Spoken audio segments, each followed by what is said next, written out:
Rendelin Taru lähti liikenteeseen noin 15-16 vuotta sitten. Mä olin 7-luokalla koulussa ja sitten rupesin piirtelin paljon sarjakuvia ja muut pojat eli mopolla ja naurattiin tyttöjä, niin mä leikin kotona niin kuin figuureilla ja piirtelin sarjiksia. Rendelin esikuvina, niin ei se nyt ole mikään salaisuus. Kaikkihan sen niin kuin näkee, että kyllä se niin kuin Batman on yksi iso niistä, niin ehkä jopa isoin esikuva. Ei ehkä niinkään sen, että mitä niin kuin siellä sisällä on, tai kuka siellä puvun sisällä on, vaan se Batmanin tyyli niin kuin ilmestyä, esiintyä ja käsitellä asioita ja liikkua.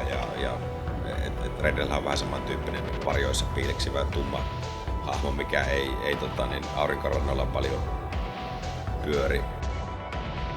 Rendel on synkkä hahmo, jolla ei oikeastaan ole jäljellä tässä koko maailmassa enää mitään muuta kuin kosto.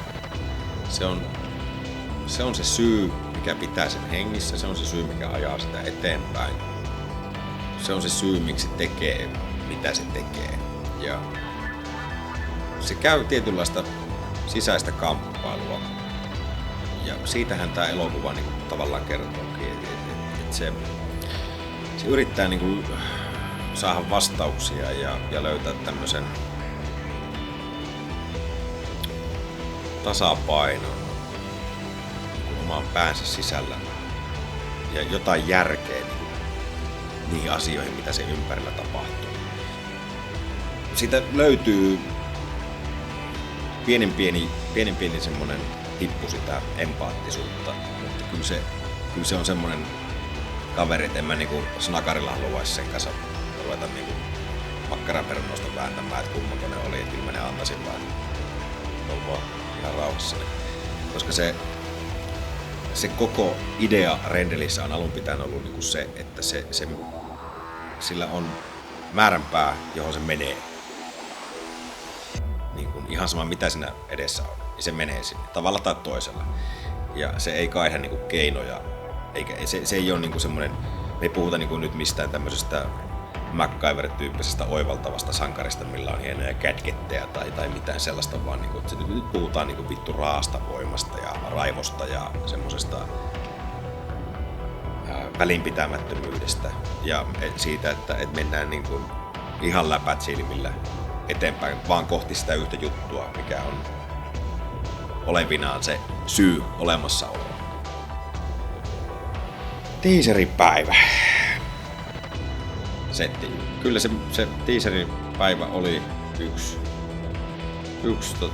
rankimpia päiviä, yksi opettavaisempia päiviä, yksi upeimpia päiviä, yksi vittumaisempia päiviä, mitä siis tätä listaa voisi, että ne oli niin kahtiajakoisten tunnelmat koko ajan. Okei, me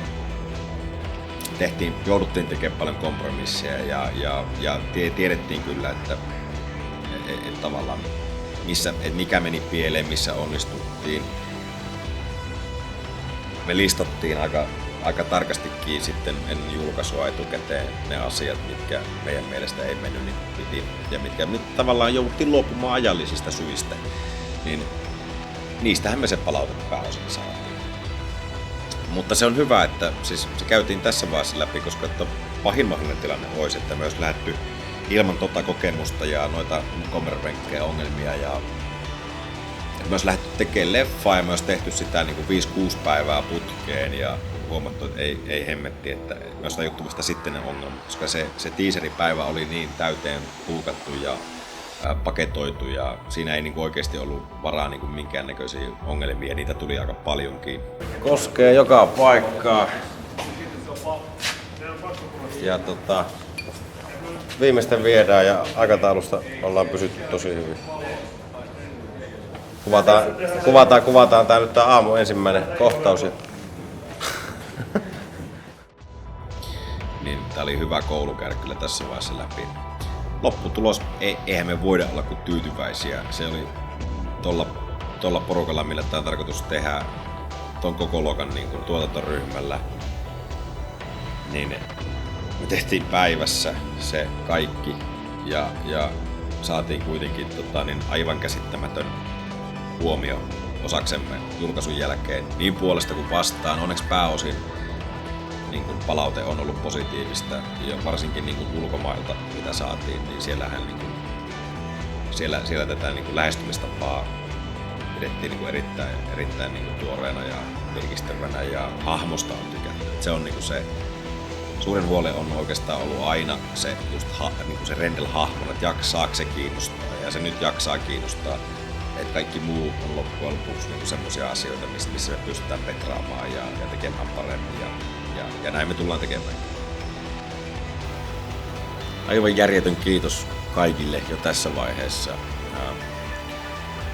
Nämä on tämmöisiä pienen pojan unelmia, mitä on päässyt tekemään ja kyllä ilman teitä niin tämä olisi ollut hyvin haastavaa. Mä toivon, että jaksatte olla mukana loppuun asti. Tekemistä on vielä aivan järjettömästi, mutta me ollaan hyvässä vauhdissa ja nyt tätä junaa on niin kuin aika hölmö lähteä enää pysäyttääkään. Että kyllä me niin kuin päätyy asti mennään ja tullaan varmaan tarvitsemaan teidän apua jatkossakin. Mutta mä vahvasti uskon, että te meitä parhaanne mukaan siinä myös autatte. Ei mitään. Nöyrin kiitos. En muuta en oikein osaa sanoa.